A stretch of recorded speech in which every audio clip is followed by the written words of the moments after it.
For a person like me, growing up with many of the platformers like Super Mario or Kirby, or growing up with puzzle hitters like The Legend of Zelda, those were the true video game legends. But what does Lolo serve? Nothing. But isn't he adorable?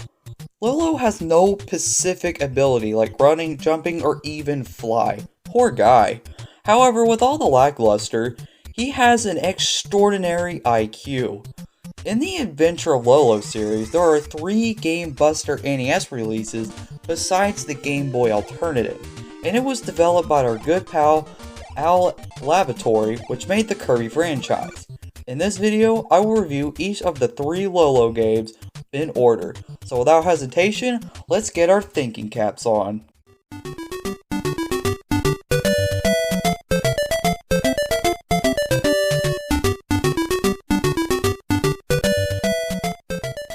The story begins with this bubble boy named Lolo. Maybe you knew it, but your pal Lala is kidnapped by this huge monster hand that is taken to this castle built with the varieties of puzzles to solve.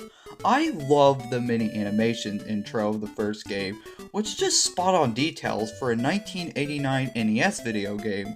What gets this game rolling down the stream are the fun objectives of pulling blocks like you can find in most Zelda games, shooting down the glorious looking caterpillars with bubbles, collecting heart square shaped boxes in order to open this chest containing a gem inside it.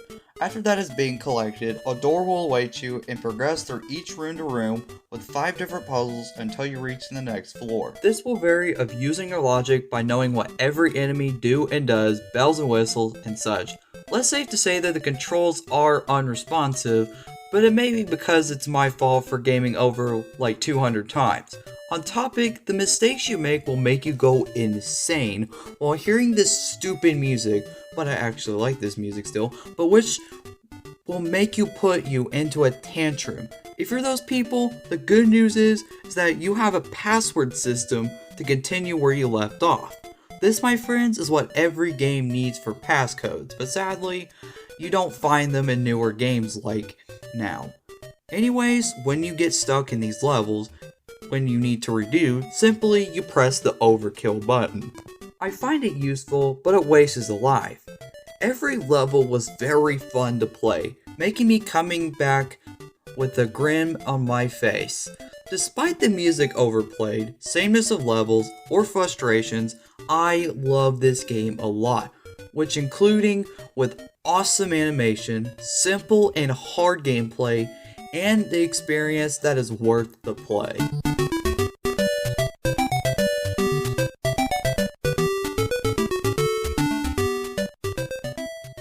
With this follow-up, Adventure of Lolo 2 is mostly the same. The gameplay is expansive, but with no new mechanics or playstyle.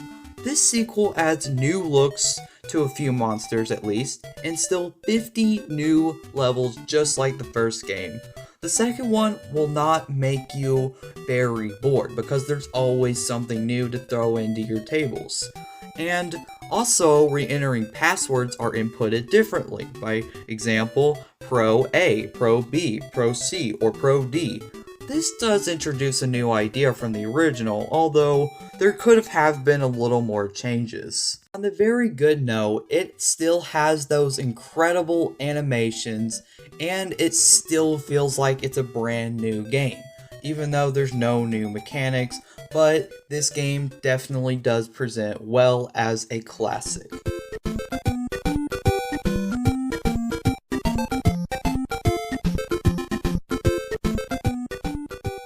The new stepping stone of the Adventure of Lolo series, the third game takes a new step not just the puzzles, yet as a wonderful overhead map very similarly to the Adventure of Link.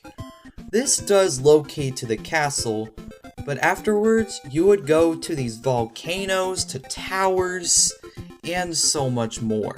Unfortunately, each of these puzzles still look the same, yet are satisfying to play that manage to have 100 more puzzles instead of 50. The first and second game had 50, and the third one had double the levels that they already existed. It's crazy.